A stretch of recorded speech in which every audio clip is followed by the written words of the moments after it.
Hello everyone, welcome back. My name is Ankit Jain. I'm an English teacher. Video की इस series में today again I am back with a new topic. It means अगर आज की class की बात करें तो आज की क्लास में हम एक और टॉपिक को डिस्कस करने वाले हैं. ये भी एक कन्वर्सेशन क्लास होने वाली है. कन्वर्सेशन करना क्यों इम्पॉर्टेंट है? When you learn English language and you do not converse with anybody, so you will not come to know how much and how long you can speak. आपको पता नहीं चलेगा कि आप कितना और कितनी देर तक बोल सकते हैं. Because जब when I used to learn English language, my teacher used to say me कि जितने ज़्यादा कन्वर्सेशन उतनी अच्छी और उतनी बढ़िया फ्लुएंसी. फ्लुएंसी के लिए सबसे इंपॉर्टेंट चीज कोई है, so that is only conversation. So without wasting time let's get started. तो आज का टॉपिक क्या है देखते. फॉर एग्जांपल ये बोर्ड पे एक टॉपिक लिखा हुआ है, इसको हम डिस्कस करेंगे. ये इंग्लिश का एक बहुत ही अच्छा, बहुत ही कॉमन, बहुत ही पॉपुलर टॉपिक है. जैसे कितनी बार ऐसा होता है ना कि हम कहीं जाते हैं सोसाइटी में, किसी अपने एक्वेंटेड परिचित व्यक्ति, फ्रेंड, किसी से मिलते हैं और काफ़ी टाइम बाद अगर मुलाकात हुई है तो ये क्वेश्चन हम ज़रूर पूछते हैं कि सर आप आजकल क्या कर रहे हो. किसी व्यक्ति से अगर इंग्लिश में ऐसा पूछना है कि आप क्या कर रहे हो, तो ये एक बहुत ही कॉमन और बहुत ही सिंपल सा सेंटेंस है विच एवरीबडी नोस, जो सबको आता है. And the question is what are you doing. ये प्रोग्रेस में है इसलिए आर से बना और डू में आईएनजी. लेकिन हम कभी कभी ये टॉपिक डिस्कस करते हैं, ऐसे क्वेश्चंस पूछते हैं कि सर आप आजकल क्या कर रहे हो, आप इन दिनों क्या कर रहे हैं. आजकल को इंग्लिश लैंग्वेज में बोलते हैं नाउ अ डेज. ये एक ही वर्ड है, ये पूरा जो वर्ड लिखा हुआ है एक ही है. नाउ अ डेज का मतलब होता है आजकल, इन दिनों जो आप बोलते हैं. तो यहां लिखा हुआ है व्हाट आर यू डूइंग और पीछे क्या लगाया, नाउ अ डेज. या तो आप नाउ अ डेज लगाएंगे या फिर आप बोलेंगे दिस डेज. दोनों का मीनिंग लगभग सेम ही है. या तो आप पूछेंगे sir what are you doing nowadays, या फिर पूछेंगे what are you doing this days, यानी आप आजकल क्या कर रहे हैं. अब देखो, कन्वर्सेशन में सबसे इंपॉर्टेंट चीज ये होती है कि आप उसे किस वे में लीड कर रहे हैं. What is your way of leading, that does matter, काफी मैटर करता है. So keeping this thing in mind हम इस टॉपिक को डिस्कस करते हैं. अब देखो, क्वेश्चन प्रोग्रेस का है तो जवाब भी प्रोग्रेस में आएगा. अलग अलग जवाब आएंगे. जैसे एक काम अभी जो हम कर रहे हैं उससे ही जवाब देते. किसी ने बोला कि सर एक्चुअली मैं है ना इंग्लिश सीख रहा हूं, तो उसका पहला जवाब हो सकता है कि आई एम लर्निंग इंग्लिश. ये जवाब हो सकता है. कोई ऐसा भी बोल सकता है यहां पे कि सर मैं है ना अपनी कम्युनिकेशन स्किल्स को इंप्रूव कर रहा हूं, तो ये भी जवाब हो सकता है I M improving my communication skills. मैंने शॉर्ट में CS लिख दिया. किसी ने बोला कि सर मैं है ना कोडिंग सीख रहा हूं, आजकल कंप्यूटर का जमाना है, तो ऐसा बन जाएगा आई एम लर्निंग कोडिंग. ये बन सकता है. किसी ने बोला कि सर मैं कुकिंग सीख रहा हूं, तो बनेगा आई एम लर्निंग कुकिंग. किसी ने बोला कि सर मैं कार चलाते सीख रहा हूं, I am learning driving car. ऐसा बन जाएगा. अब समझना थोड़ा सा. देखो, सीखना तो लर्न होता है. सीखना क्या होता है? लर्न. आप सीख रहे हो, ये प्रोग्रेस में बताओगे. लेकिन कुकिंग सीखना लर्न कुकिंग होता है, और कार चलाते सीखना लर्न ड्राइविंग कार होता है. ड्राइव कार नहीं, ड्राइविंग कार होता है. ऐसा क्यों है? देखो, लर्न के बाद क्या लिखा हुआ है? इंग्लिश लिखा हुआ है. इंग्लिश एक नॉन एक्शन है, इसी की जगह हमें कुकिंग और ड्राइविंग लगाना पड़ा, तो ये एक्शन है. तो यहाँ पे जब प्लेस करेंगे, तो मैंने पिछली क्लासेस में बताया था कुछ वर्ड ऐसे हैं जिनके बाद कोई एक्शंस आते तो आईएनजी कंटेन करते उनको जीरंट या नाउन बनाने के लिए. तो ऐसा बनेगा आई am learning coding, I am learning cooking, I am learning driving car. और भी हो सकता है I am learning music, I am learning guitar, I am learning piano. अब देखो, गिटार, म्यूजिक और पियानो तो नॉन एक्शन है, तो डायरेक्टली रख दिया. अब और भी जवाब हो सकता है. किसी ने बोला sir what are you doing, तो मैंने बोला सर मैं कॉम्पिटिटिव एग्जाम्स की तैयारी कर रहा हूं, या सर मैं पीएससी यूपीएससी की तैयारी कर रहा हूं. अब सुनिएगा, जब किसी एग्जाम की हम तैयारी करते हैं तो इंग्लिश लैंग्वेज में ध्यान रखना. एक वर्ड इंग्लिश में प्रिपेयर. प्रिपेयर का मतलब होता है कोई चीज तैयार करना. प्रिपेयर का मतलब होता है कोई चीज बनाना एक प्रोसेस के थ्रू, फॉर एग्जाम्पल उसे हम प्रिपेयर बोलते हैं।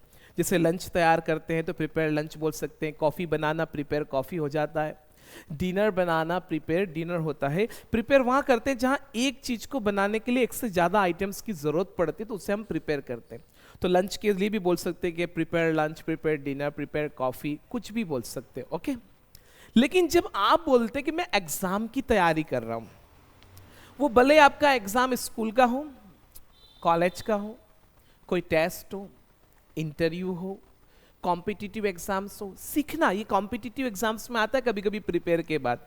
तो आप किसी भी एग्जाम की अगर तैयारी कर रहे हैं तो आपको ये याद रखना पड़ता है कि प्रिपेयर के बाद आपको लगाना पड़ता है फॉर, और फिर एग्जाम का नाम आता है।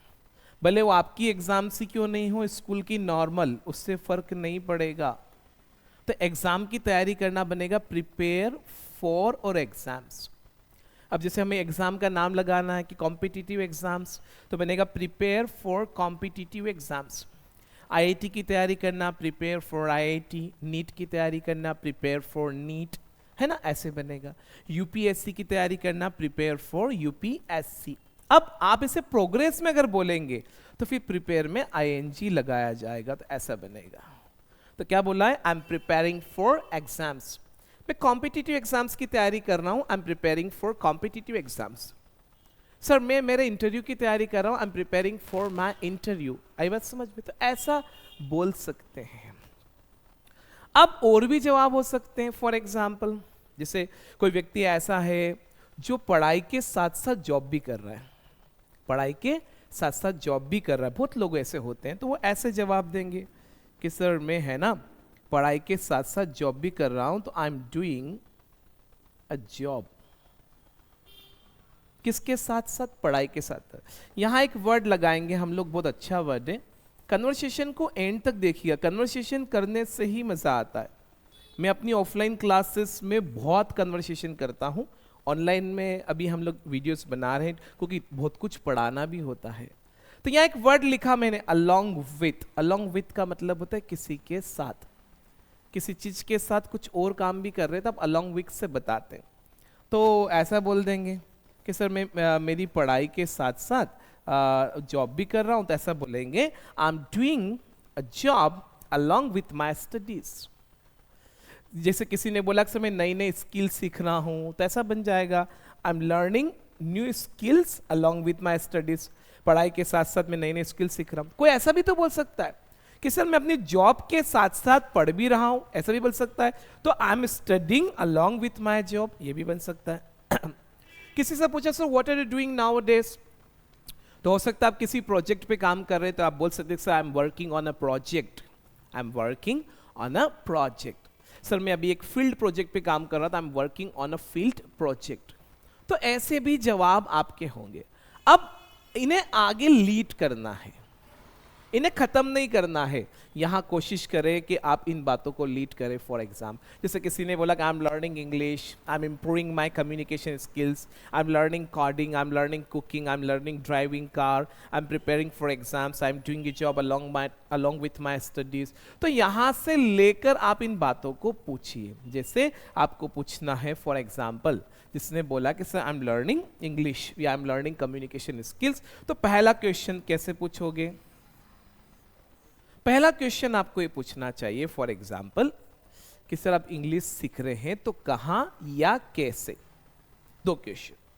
अगर आप पूछोगे कि सर आप इंग्लिश कहां सीख रहे हो, तो ऐसे बनेगा, वेयर। देखो इंग्लिश सीख रहे हो, ये बात प्रोग्रेस है, तो क्वेश्चन भी प्रोग्रेस में ही बनाना कि आप इंग्लिश कहां सीख रहे हैं, तो where are you learning English, ये बनेगा। कि आप इंग्लिश कैसे कहां सीख रहे हो, तो बनेगा where are you learning English. Sir आप कोडिंग कैसे सीख रहे हो, where are you learning, coding कहां सीख रहे हो, where are you learning coding. आप कुकिंग कहां सीख रहे हो, where are you learning cooking. लेकिन किसी ने पूछा कि सर, जिसे मैंने बोला कि आई am preparing for competitive exams, तो वो ऐसे पूछेगा कि आप कॉम्पिटिटिव एग्जाम्स की तैयारी कहां से कर रहे हो। अब यहां कहां नहीं, यहां बोलना पड़ेगा कहां से, कि सर आप एग्जाम्स की तैयारी कहां से कर रहे हैं, तो where are you preparing for exams या कॉम्पिटिटिव एग्जाम्स, और लास्ट में एक वर्ड लगाना पड़ेगा यहां पे, क्योंकि जब हम कोई पॉइंट पता करते हैं ना तो फ्रॉम से पता करते हैं, कहां से वो पॉइंट पता किया है, तो ऐसा बनेगा where are you preparing for competitive exams from, या where are you preparing for IIT from, JEE from, NEET from, है ना, कुछ भी बन सकता है।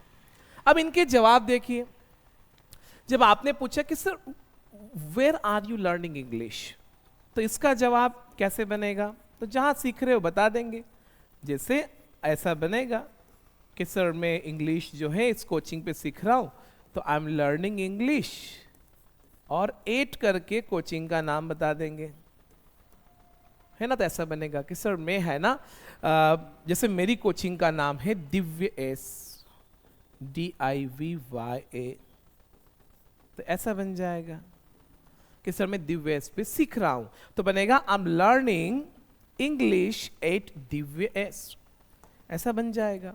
कोई और कोचिंग के बारे में बता रहा है तो वहां से लेकर बात करेंगे, इस तरह की।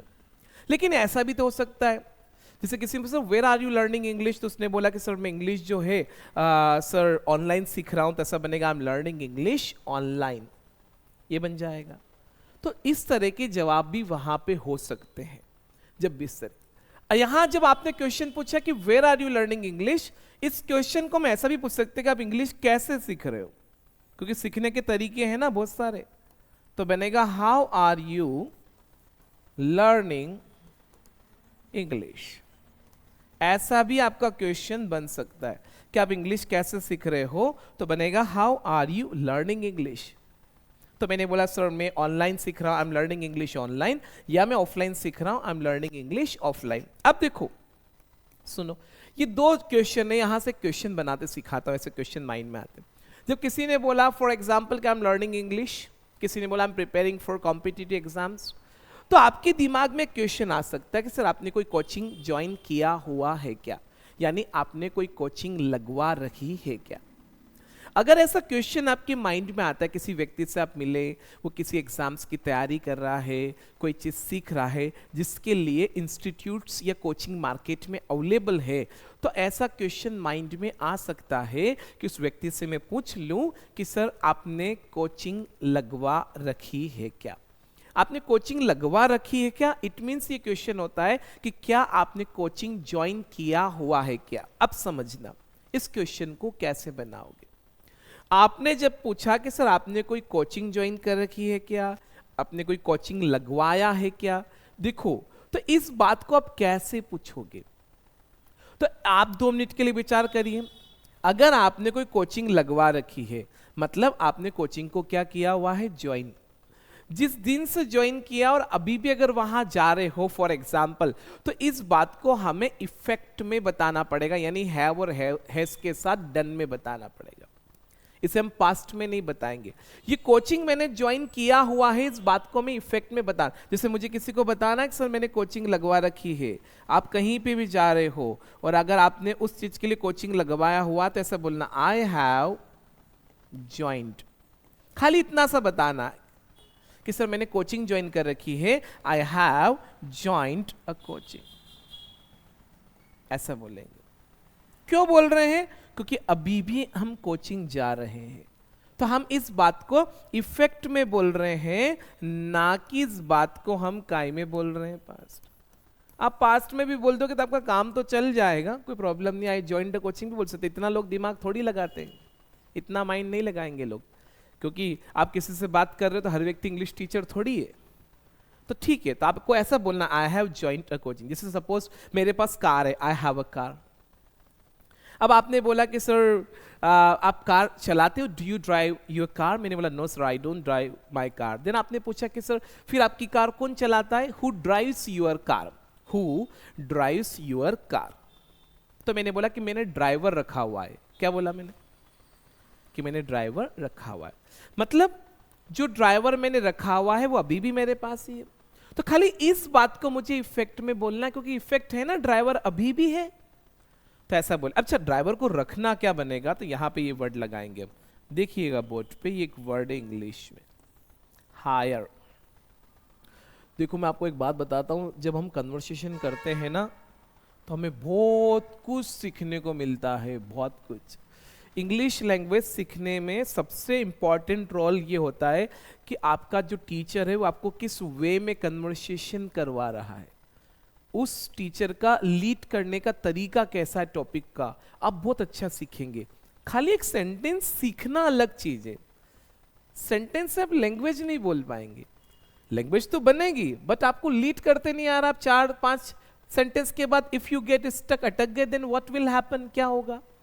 तो आपके अंदर एक एबिलिटी डेवलप करना, हमें लीडरशिप क्वालिटी, हमारी मेंटेलिटी, हमारा माइंड क्रिएटिव होना चाहिए। इधर एक वर्ड है बोर्ड पे, हायर। हायर का मतलब होता है किसी चीज को किराए पे लाना या किराए से लेना। जैसे हम कहीं बाहर घूमने जाते हैं तो हमें टैक्सी की जरूरत पड़ती है, तो हम टैक्सी को हायर करते हैं, तो एक्शन बनेगा हायर अ टैक्सी। कैब भी बोलते हैं आजकल, तो बनेगा हायर अ कैब। शहर से बाहर घूमने जाना, हमारे पास पर्सनल साधन नहीं है तो हम कार हायर कर लेते, तो हायर अ कार बनेगा। कभी कभी समाज में या घर में कोई फंक्शन होता है तो हमें ज़रूरत लगती है कि ऐसा नहीं कि लाइट चली जाए तो हम जनरेटर हायर करते, तो हायर अ जनरेटर। पुराने ज़माने में लोग घर में CD player, DVD player, VCR नहीं होते थे तो किराए से लेकर आते थे, तो वो हायर बनता था। ऐसे ही अगर हम मतलब कोई कंपनी है, कोई ऑफिस है, कोई फॉर एग्जांपल ऑर्गेनाइजेशन है, कोई भी अगर संस्था है वो किसी को अपने यहाँ काम पे रखती है तो वो रखना हायर होता है। कितनी बार प्राइवेट कंपनी में when you go for an interview, जब आप इंटरव्यू के लिए जाते हैं तो आपसे कॉमन क्वेश्चन पूछा जाता है, जो बहुत कॉमन है, मोस्ट कॉमन क्वेश्चन है, why should we hire you, क्या हम आपको हायर क्यों करें। Why should we hire you, कि हम आपको हायर क्यों करें, फॉर एग्जाम्पल। सो यहां आपको फॉर एग्जाम्पल अपना जवाब देना पड़ता है। फॉर एग्जाम्पल कि sir my skills matches with the requirement of your company, that's why I am fit for this job and I also have experience of doing this kind of thing in my past. आई बात समझ में, तो ऐसा जवाब दे दे। ये एक छोटा सा जवाब मैंने दिया, सिंपल सा है ना, कि जो आपकी कंपनी की डिमांड है, for example my skill matches with that requirement, है ना, तो ऐसा बोल सकते हैं।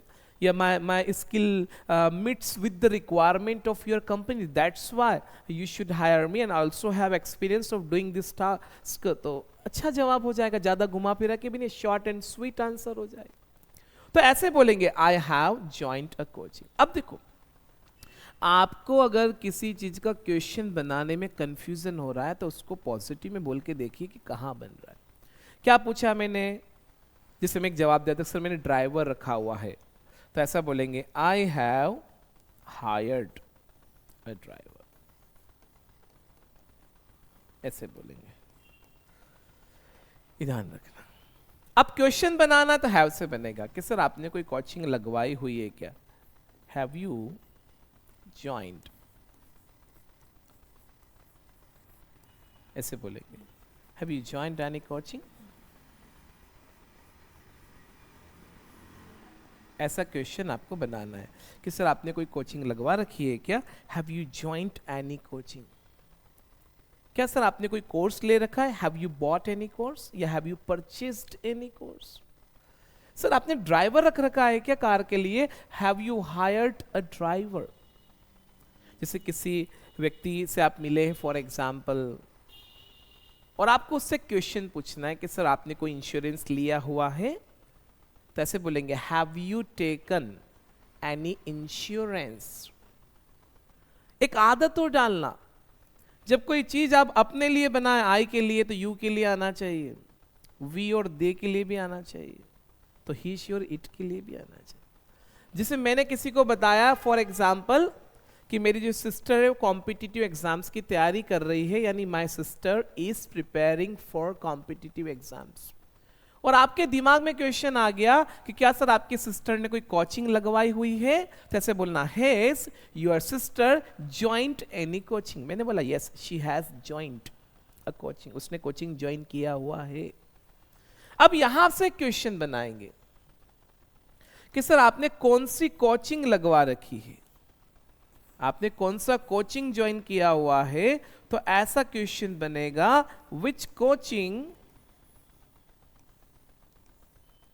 Have you join. ये भी हैव से ही बनाना, हैव से ही बनेगा, इफेक्ट में बनाओ इसको। और आपको लगे पास्ट में बना तो फिर डीड लगाओ तो फिर ज्वाइन आएगा, क्योंकि हैव के बाद तो थर्ड फॉर्म आएगा और डीड के बाद फर्स्ट फॉर्म। तो ऐसा बनेगा, विच कोचिंग हैव यू ज्वाइंड। क्या आपने कौन सी कोचिंग ज्वाइन करी हुई है सर, आपने कौन सा कोचिंग ज्वाइन किया है। Which coaching have you joined. तो आई हैव ज्वाइंट करके कोचिंग का नाम बता दो कि सर मैंने अंकित सर का क्लास ज्वाइन किया हुआ है, I have joined Ankit sir's class. या मैंने दिव्यस ज्वाइन किया हुआ है, आई हैव ज्वाइंट दिव्यस। अगला क्वेश्चन, चले आगे। कोई भी डाउट है तो आप मुझसे पूछते रहिएगा, डोंट बी हेजिटेटेड, आप कमेंट करिएगा, कोई प्रॉब्लम नहीं है। ओके, अगला क्वेश्चन कि सर आपने जो कोचिंग ज्वाइन किया हुआ है, जो क्लास आपने ज्वाइन किया हुआ है, वो कब किया। कब के लिए जो क्वेश्चन बनेगा वो क्या बनेगा, व्हेन। क्या बनेगा, व्हेन। अब समझो, जब आप क्वेश्चन पूछ रहे हैं ऐसा कि सर आपने कोचिंग कब ज्वाइन किया, तो इस बार आप मुझसे क्या पूछ रहे हैं, मेरे कोचिंग ज्वाइन करने का डे। अब समझो, जब हमने कोचिंग ज्वाइन किया हुआ है तो खाली जो ज्वाइन कर रखी है उसका इफेक्ट है। लेकिन अगर हम डे या डेट बताते हैं जिस दिन हमने वो कोचिंग ज्वाइन किया, भले वो दिन कल का ही क्यों नहीं है, तो उस बात का कोई इफेक्ट नहीं है। फिर ये क्वेश्चन हमारे लिए पास्ट में बनेगा, क्योंकि डे पूछ रहे हैं ना, तो डे का कोई इफेक्ट नहीं होता। तो फिर ऐसा पूछेंगे कि आपने कोचिंग कब ज्वाइन किया, व्हेन डिड, क्योंकि उसका कोई इफेक्ट थोड़ी है, डे पूछ रहे हैं। जैसे सपोज आज की बात करें, आज 23 फरवरी है। अब सुनना ध्यान से, आज 23 फरवरी है और आपसे कोई पूछ ले कि आपने अंकित सर का चैनल कब सब्सक्राइब किया, तो भले आपने मेरा चैनल कल भी सब्सक्राइब किया, तो कल की बात को अगर आज बताएंगे तो पास्ट में ही बोलना पड़ेगा ना। आपने 10 दिन पहले किया तो भी पास्ट में ही बोलना पड़ेगा। आई बात समझ में, तो ये ध्यान रखना। तो when did you join the coaching, कि सर आपने कोचिंग कब ज्वाइन किया, यानी when did you join the coaching, ऐसे पूछिएगा। जवाब देंगे, आई आएगा, ज्वाइंट आएगा। देखो जिन लोगों को do, does, am is, are, have, has, will, did, was and were ये सब पढ़ना है तो स्टार्टिंग के सारे वीडियो देखिए, तभी आपको क्लास अच्छे से समझ में आएगी, ये ध्यान रखना। आई ज्वाइंट द कोचिंग, अगर डेट याद है तो ऑन लगाकर डेट बता दीजिए, डे याद है तो भी ऑन लगा के बता दीजिए, मंथ याद है तो इन लगाकर बता दीजिए। लेकिन कुछ भी याद नहीं तो फिर ऐसे जवाब आएंगे कि 10 दिन पहले, 20 दिन पहले, 25 दिन पहले, तो बिफोर लगाना पड़ेगा। जैसे मैंने बोला कि 2 महीने पहले तो बनेगा बिफोर 2 मंथ्स, 2 वीक पहले तो बिफोर 2 वीक्स, ऐसा बन जाएगा। ठीक है, अब देखो यहां से आगे बढ़ते हैं, 2-3 क्वेश्चन और बनाते हैं, फिर कन्वर्सेशन को लेट्स फिनिश। आपने पूछा sir when did you join the coaching, तो मैंने बोला I join the coaching before 2 months. English course है तो एक क्वेश्चन आपको यहां पूछते आना ही चाहिए। अच्छा, जो जो आप सीख रहे हैं इन चीजों को नोट करें और लगभग इन चीजों को दोहराए, बोले, हमें खुद बनाते आना चाहिए। जब एक बार फ्लो मिलेगा ना चीजों को समझने का, तो डेफिनेटली मजा आएगा, यू विल एंजॉय। आपका अगला क्वेश्चन क्या होना चाहिए, अगला क्वेश्चन तो ये होना चाहिए कि सर कोर्स कितने टाइम का है। कोर्स कितने टाइम का है, इस क्वेश्चन में आप क्या पूछ रहे हो, तो इस क्वेश्चन में आप पूछ रहे हैं कोर्स का ड्यूरेशन। क्या पूछ रहे हैं आप, कोर्स का ड्यूरेशन। ड्यूरेशन पूछने के लिए इंग्लिश लैंग्वेज में एक वर्ड, एक क्वेश्चन जो मैंने आपको पढ़ा रखा है और उसका नाम है हाउ लॉन्ग। क्या क्वेश्चन है? How long. कि सर कोर्स कितने टाइम का है, कोर्स कितने दिनों का है, कोर्स कितने महीनों का है। एक ही बात है, एक ही वर्ड है, हाउ लॉन्ग। अब देखो समझो इस क्वेश्चन को कैसे बनाओगे। आपने पूछा कि सर कोर्स कितने टाइम का है। इस क्वेश्चन में आप पूछ रहे हैं कोर्स का ड्यूरेशन। इस क्वेश्चन में किसी काम का जिक्र नहीं हो रहा है, इस क्वेश्चन में कोई एक्शन नहीं है, ओनली कोर्स का क्या पूछ रहे हैं? ड्यूरेशन। तो जो भी ड्यूरेशन होगा वो 3 महीने 4 महीने, तो ओनली ड्यूरेशन पूछ रहे हैं। और ओनली ड्यूरेशन जो होता है वो हमारे लिए एक नॉन एक्शन होता है। जैसे लाइफ के सेंटेंस हैं और अगर वहां पे एक्शन आते हैं ना तो हमारे क्वेश्चन डू और डज से बनते हैं। लेकिन लाइफ के सेंटेंस हैं और अगर वहां नॉन एक्शन आते हैं तो लाइफ में हमारे टाइम वर्ड एम इज आर होते हैं। नॉन एक्शन पे मैंने बहुत अच्छे से वीडियो बना रखा है, प्लीज गो एंड वॉच। अब कोर्स पूछ रहे तो कोर्स थर्ड पर्सन है, खाली ड्यूरेशन पूछ रहे तो नॉन एक्शन है, तो थर्ड पर्सन के लिए इज आएगा। तो ऐसा बनेगा how long is the course, और लास्ट में फॉर जरूर लगाना क्योंकि ड्यूरेशन पूछ रहे हो ना, तो फॉर से लगाना अच्छा लगेगा। तो ऐसा बोलना how long is the course for. ये यहां नहीं, किसी दिन किसी इंस्टीट्यूट पे जा रहे हो इंक्वायरी के लिए, कोई course you want to do, आप करना चाहते हैं, है ना, और वहां भी अगर जरूरत पड़ जाए तो ये क्वेश्चन काम में आएगा आपका कि भैया कोर्स कितने टाइम का है, ये कोर्स कितने दिनों का है, ये कोर्स कितने समय का है, how long is the course for. अब देखो क्वेश्चन में कोर्स लिखा हुआ है तो आप चाहें तो कोर्स ना बोल के द बोल सकते हो, और आपको बोलना है तो बनेगा द कोर्स इज फॉर, और लास्ट में ड्यूरेशन बताना। जैसे मुझे बताना है कि सर जो कोर्स है मेरा कोर्स 3 महीने का है, तो my course is for 3 months। Sir ये कोर्स 2 साल का है, this course is for 2 years, the course is for 3 months, it is for 3 months। एक क्वेश्चन और बनाइए, 3 क्वेश्चन और बनाएंगे, then let's finish the conversation. अगला क्वेश्चन, अगला क्वेश्चन है कि सर जो कोर्स आप कर रहे हैं उसकी फीस कितनी है, उसकी फीस कितनी है। क्योंकि आप ज्वाइनिंग करने के लिए जाएंगे तो भी ये क्वेश्चन आपको पूछने आना चाहिए, और किसने ज्वाइन किया हुआ है तो भी ये क्वेश्चन बनना चाहिए। अब फीस कितनी है, फीस क्या है? पैसे, और पैसे इंग्लिश में अनकाउंटेबल होते हैं, ये आपको मैंने बताया था। इंग्लिश में मनी जो वर्ड है वो अनकाउंटेबल होता है। ये मैंने हाउ मच और हाउ मेनी के टाइम पे आई मेड इट क्लियर कि मनी अनकाउंटेबल होता है। तो मनी से रिलेटेड जितने भी टर्म्स इस दुनिया में आपको मिले, वो मनी हो, pocket money, salary, discount, profit, loss, है ना, ये चीज ध्यान रखना, बोनस, इंसेंटिव, ये सब वर्ड अनकाउंटेबल है। तो हाउ मच आएगा। अब देखो क्या पूछा है कि सर फी कितनी है, ओनली फीस पूछा है ना, तो फीस भी आपके लिए क्या है?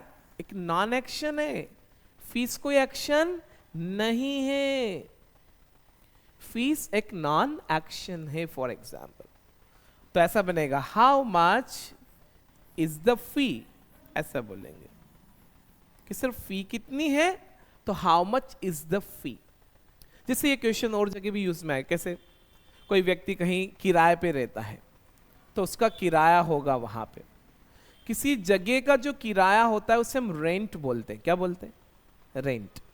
किसी भी प्लेस का, मकान, घर, दुकान का जो किराया है उसे हम रेंट बोलते हैं।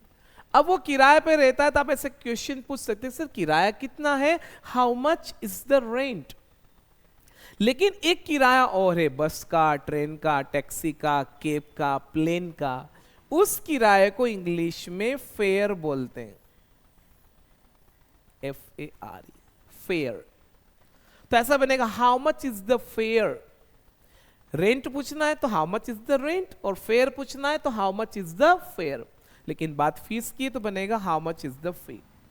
जवाब देंगे तो बोलेंगे द फी इज, और जितने भी है बता दो, किसी ने बोला सर 3000 है, the fee is 3000। Sir rent 4000 है, द रेंट इज 4000। सर बस का किराया वो 300 है, द फेयर इज 300। तो जो भी फी है बता देंगे। तो क्वेश्चन क्या बनेगा, how much is the fee, यानी सर फीस कितनी है। अगला क्वेश्चन देखो, कोचिंग से लेकर अभी और भी इसमें जो बेसिक बातें हो मैंने छोड़ दी। क्या कि आप कोचिंग जाते हो तो कितनी बजे जाते हो, what time do you go to coaching, कैसे जाते हो, how do you go to coaching, किसके साथ जाते हो, who do you go to coaching with, कितनी देर तक इंग्लिश सीखते हो, how long do you learn English, आप घर पे प्रैक्टिस कितनी देर तक करते हैं, how long do you do the practice at home. ये बेसिक चीज़ें हैं, ये मैं नहीं बनवा रहा हूँ, बट ये भी आपको पूछना है। आई बात समझ में, ये चीज़ हमें ध्यान रखना। एक क्वेश्चन, आदमी 2 महीने से कोचिंग क्लास जा रहा है, 1 महीने से इंग्लिश सीख रहा है, कोर्स 3 ही महीने का है। तब आपको उस व्यक्ति से क्वेश्चन पूछना चाहिए कि आप इतने टाइम से सीख रहे हो, तो फिर क्या आप बोल सकते हैं, फिर क्या आप फ्लुएंटली इंग्लिश बोल सकते हो, क्या फिर आप पब्लिक में इंग्लिश बोल सकते हो, क्या फिर आप इंग्लिश में कन्वर्सेशन कर सकते हो। जैसे किसी ने बताया फॉर एग्जाम्पल कि सर मैं कोडिंग कोर्स कर रहा हूँ, मुझे इतना टाइम हो गया कोर्स करते करते, मैं सर वो क्या बोलते कुकिंग सीख रहा हूँ, मैं इतने टाइम से कुकिंग सीख रहा हूँ। तो जब कोई ऐसा बोल रहा है फॉर एग्जाम्पल कि सर मैं कोडिंग कोर्स कर रहा हूँ, तो आप उससे ऐसा पूछ सकते हैं कि क्या सर फिर आप कोई एप्लीकेशन डिज़ाइन कर सकते हो, आप इतने टाइम से कुकिंग सीख रहे हो तो फिर क्या आप खाना बना सकते हो। ये क्वेश्चन जो मैंने पूछा ये इसलिए पूछा कि ये ऑलरेडी टॉपिक मैंने पढ़ा दिया है। किसी व्यक्ति से पूछा जा रहा है फॉर एग्जाम्पल कि सर क्या फिर आप इतने टाइम से सीख रहे हो तो फिर क्या आप इंग्लिश बोल सकते हो। तो इस क्वेश्चन में उस व्यक्ति की हम एबिलिटी पता कर रहे हैं, पावर, क्षमता पता कर रहे हैं कि उसके अंदर ये एबिलिटी डेवलप हुई कि नहीं हुई। वो अब इतना एबिलिटी मतलब हम ये पता कर रहे हैं कि वो इतने टाइम से सीख रहा है तो अभी तक एबल हो पाया कि नहीं हो पाया उस काम को करने के। तो एक क्वेश्चन हमें बनाते आना चाहिए। मैंने एक टॉपिक पढ़ा दिया, इस टॉपिक का नाम है कैन। इसके ऊपर मैंने पूरा वीडियो बना रखा है, वो आप देखिएगा। यहाँ तो मैं कन्वर्सेशन में यूज कर रहा हूँ, मैं यूज इसलिए कर रहा हूँ कि मैंने पढ़ा दिया है, तो आपको लगेगा हाँ ऐसा भी तो क्वेश्चन बनना चाहिए। तो कैन से पूछेंगे, कैसे पूछेंगे, कैन क्या पूछा कि फिर आप इंग्लिश बोल सकते हैं। किसी भी काम को करने की अगर हमारे अंदर क्षमता है, एबिलिटी है, हम कर सकते हैं, हमें ऐसा लगता है, so we show our ability. ये एबिलिटी वाला मैटर है, it is the matter of ability, it is the matter of how much you are able, आप कितने एबल हैं, ये मैटर। तो एबिलिटी पूछ रहे, क्योंकि जब आपने पूछा कि मैं कार ड्राइविंग सीख रहा हूं, ये recently I have done a car driving course, तो मैंने बोला फिर क्या चला सकते हो आप, सीख लिया तो आती है कि नहीं आती है। देखो जब किसी व्यक्ति से सब पूछा जाता है ना कि आप कार चला सकते हैं क्या, तो उससे ये कंफर्मेशन लिया जा रहा है फॉर एग्जांपल कि अब आपको कार चलाते आती है कि नहीं आती है, आप कार चलाने के लिए एबल है कि नहीं है, आपके अंदर एबिलिटी है या नहीं है, आपको कार चलाने का प्रोसेस पता है कि नहीं आता। तो ऐसा बनेगा कैन यू। अब कैन यू के बाद एक्शन आता है, क्या आता है, एक्शन। तो ऐसा बनेगा कि क्या सर फिर आप बोल सकते हैं English, can you speak English, ये आपका क्वेश्चन बनेगा। कुकिंग से लेकर बनाएंगे तो बनेगा कैन यू मेक करके चीज का नाम। कार चलाने की बात करें तो फिर बनेगा can you drive a car. फिर आपने कोडिंग सीखी तो आप पूछ सकते हैं can you design a website, या can you design an application, can you design an application, can you create an application, ऐसा भी पूछ सकते हैं। तो कैन से क्वेश्चन जरूर बनाना। कैसे बनाना, कैन से, क्योंकि आदमी सीख रहा है तो उसके अंदर एबिलिटी आई कि नहीं आई। तो आपने पूछा sir can you speak English, फिर आप बोल सकते हो। मैंने बोला yes of course I can speak, I can speak in public, yes of course I can make so many dishes, yes of course I can drive a car, yes of course I can design a program, I can create a website, I can make an application। तो ये ध्यान रखना, जब हम can say जवाब देते तो अपनी एबिलिटी बता रहे हैं, तो ये चीज हमें पता होना चाहिए। ये ऐसे ऐसे टॉपिक को हमें डिस्कस करते आना चाहिए। एक क्वेश्चन और बनाना है कि सर आपको कोचिंग कैसा लगा, how do you find the class या coaching।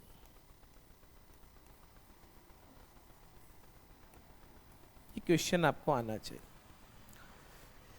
किसी से जब ये पूछा जाता है ना कि how do you find it, तो उस व्यक्ति से उस चीज से लेकर उसका एक्सपीरियंस पूछा जाता है कि उसका अनुभव कैसा रहा वहां पे, उसने उस चीज को कैसा अनुभव किया, उसका अनुभव पूछ रहे, एक्सपीरियंस पूछ रहे। तो how do you find the coaching? अगर कोचिंग अच्छा है तो पहला जवाब तो इससे दीजिए, इस वर्ड से जो मैंने आपको सिखाया है, इसके ऊपर भी मैंने एक टॉपिक पढ़ाया, वर्थ। कि सर बिल्कुल वर्थ ज्वाइनिंग है। वर्थ ज्वाइनिंग कब बोलते हैं? जब आपको लगता है कि आपका पैसा वसूल है, फायदा है किसी काम को करने का, तो वर्थ से बताते हैं, तो बोलते हैं इट इज वर्थ ज्वाइनिंग। अब और भी बातें कर सकते हैं, how do you find the coaching, तो मैंने बोला sir it is worth joining, actually there are nice faculties, the way they treat everybody is very nice, the way they make us converse is very good, जिस तरीके से हमें converse करवाते हैं बहुत अच्छा है। For all the facilities are there which a student needs to learn English language, कि वहाँ वो सारी फैसिलिटी है जो कि स्टूडेंट को इंग्लिश सीखने के लिए चाहिए। The environment of the class is wholesome, wholesome समझते हैं, अच्छा। फॉर एग्जाम्पल बढ़िया, एक पॉजिटिव इन्वायरमेंट है, there is a positive environment, there is a friendly environment, you get an opportunity to speak with so many students in the class every day, you have an opportunity to converse with so many students। तो ऐसे हमें जवाब देना है। For example teachers are very cooperative, sir is very cooperative, ऐसे हमें जवाब देना है, ये चीज ध्यान रखना। The faculties are down to earth, down to earth का मतलब होता है हम्बल, तो हमें ये बताना है। फॉर एग्जाम्पल जब भी इस तरह की बात करें, कोऑपरेटिव मतलब सहयोगी, एक दूसरे को सहयोग करते हैं। क्लास का इन्वायरमेंट अच्छा, the environment of the class is good, the faculties are good, वहाँ जो फैकल्टीज है वो अच्छी है। तो ऐसे ऐसे हमें जवाब देना है और इस तरीके से हमें कन्वर्सेशन करना। तो ये बहुत ही प्यारा एक फ्रूटफुल कन्वर्सेशन था। यहाँ मैं आपसे विदा लेता हूँ, एक नए वीडियो में मिलेंगे। आज के लिए इतना ही, let's call it a day, see you in next video. Video अगर आपको अच्छा लगा हो, क्लास अच्छी लगी है, तो please do hit the like buttons and please share with your friends, colleagues, with your nearer and dearer.